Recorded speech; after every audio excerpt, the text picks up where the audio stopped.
सबसे पहले जिस दिन ये हिंसा हुई उस माहौल में मैंने ये प्रयास किया कि जो जुल्म वहाँ हो रहा है उसको सबके सामने रखा जाए, चाहे वो पुलिस के कर्मचारियों को चोट लगी हो या वहाँ की आम जनता को जो नुकसान हुआ हो आर्थिक रूप से, या फिर जो जाने वहाँ गई हैं वो जाने गई हो या पुलिस द्वारा कोई सख्त कार्रवाई वहाँ की गई हो। और उस पूरी घटना के पीछे इनसाइड स्टोरी क्या है ये भी सबके सामने आना चाहिए। लेकिन पुलिस ने लॉ एंड ऑर्डर का जो है हवाला देते हुए कहा कि लॉ एंड ऑर्डर ठीक नहीं है। अब ये दो तरफा बयान है, वहाँ के डिस्ट्रिक्ट मजिस्ट्रेट कह रहे हैं कि लॉ एंड ऑर्डर ठीक नहीं है और बड़े अधिकारी कह रहे हैं कि लॉ एंड ऑर्डर अब वहाँ ठीक है। तो हमारा ये प्रयास है, ये विषय राजनीति से ऊपर उठ के है, सब लोगों को मिलके ये जो सरकार द्वारा जुल्म किया गया है इसके खिलाफ मजबूती से आवाज उठानी चाहिए।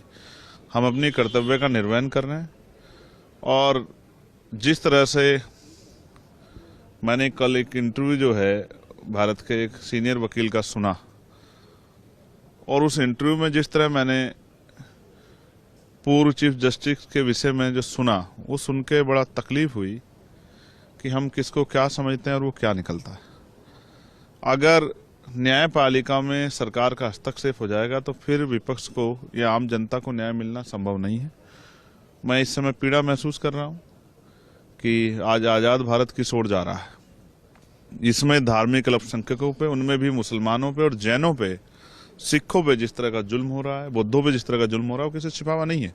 और वहीं दूसरी तरफ महिलाओं पे जिस तरह की हिंसा हो रही है, महिलाओं में भी दलित, पिछड़े, आदिवासी समाज की महिलाओं पे जो हिंसा हो रही है वो भी किसी से छिपा हुआ नहीं है।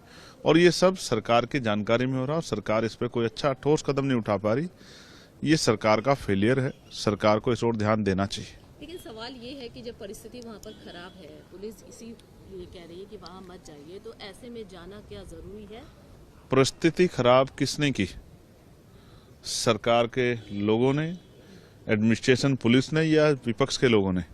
मेरा ये कहना है हम तो अपनी जिम्मेदारी को अदा कर रहे हैं। हमारा कर्तव्य है कि वहां जाके उनका मनोबल बढ़ाएं और वहां जो जुल्म हो रहा है उसको रोकने की आवाज उठाएं।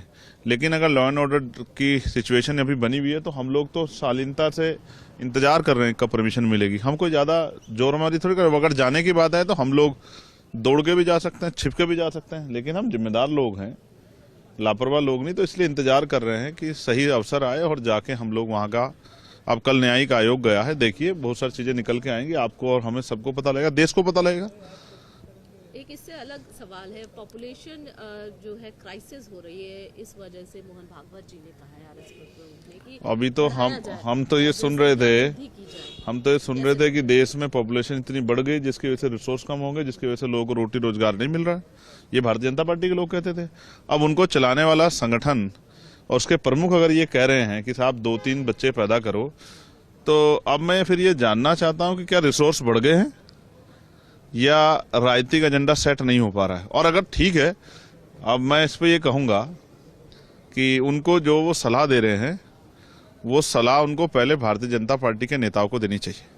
एक सवाल जो सबसे महत्वपूर्ण है, आज ऑपोजिशन की मीटिंग हुई, इंडिया ब्लॉक की मीटिंग हुई उसमें, लेकिन टीएमसी उसमें शामिल नहीं था। सबके अलग अलग मत है। उनका ये कहना है कि स्टेट के मुद्दे को उठाया जाए। आज ऑपोजिशन की मीटिंग हुई, इसमें इंडिया ब्लॉक की, उसमें अडानी से समस्त मणिपुर समाज। अब सवाल ये है क्या इस ब्लॉक की मीटिंग से देश की समस्या हल हो गई है या इस ब्लॉक की मीटिंग से बेरोजगारों को रोजगार मिल गया है? महंगाई की जो कमर तोड़ महंगाई थी वो खत्म हो गई है। मैं आपको बताता हूँ। बीपीएड की वैकेंसी का मामला उत्तर प्रदेश का जो अभी तक हल नहीं निकला। छत्तीसगढ़ में सतनामी समाज के लोगों पे सरकार द्वारा जुल्म किया गया, जो अभी जेलों में है।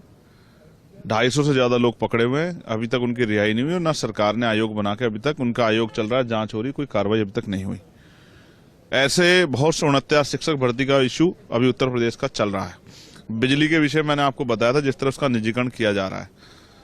और भी ऐसे कई विषय हैं जिन विषयों पे, चाहे आंगनबाड़ी बहनों की सहायक जो है उनकी सहायिकाओं की वेतन वृद्धि का मामला हो, जिस पे हम लोग चर्चा कराना चाहते हैं, लेकिन हाउस चलेगा तभी चर्चा होगी। इसलिए मैं विपक्ष के साथियों से भी मांग करता हूं कि वो हाउस चलने में मदद कराएं।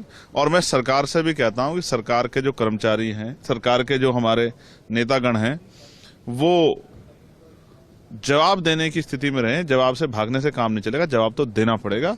और मैं माननीय जो हमारे लोकसभा अध्यक्ष हैं उनसे आग्रह करता हूं कि वो रास्ता निकालें कि सरकार जवाब भी दे और जनता के हितों पे सवाल भी खड़े हो और जनता के हितों पे जवाब भी। आपको पता है, यहीं गाजियाबाद में वकीलों पे लाठीचार्ज हुआ था जज साहब के आदेश पे। सब लोग त्राहिमाम है और सब लोग उम्मीद कर रहे हैं पार्लियामेंट चलेगा और उनके विषयों पर चर्चा होगी, लेकिन वो इसलिए नहीं हो पा रही, हाउस नहीं चल रहा। इसलिए मैं लोकसभा अध्यक्ष से मांग करता हूं और विपक्ष के साथियों की हाउस चलवाएं और सरकार जवाब दे और जनता के हितों पर चर्चा हो। इसके लिए आज हम लोग फिर से दोबारा सदन के गेट पर खड़े हैं।